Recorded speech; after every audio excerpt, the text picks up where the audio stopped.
Вытащил я мотор, разобрал двигатель, новые форсунки. Кто-то ставил. Нет, блядь, половина болтов.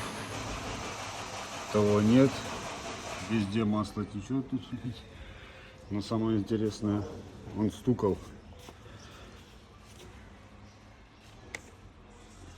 Выставил на метке ГРМ. Это все по метке, а этот ушел нахуй. Вот тебе и мастера. Ну, клиент захотел новый мотор.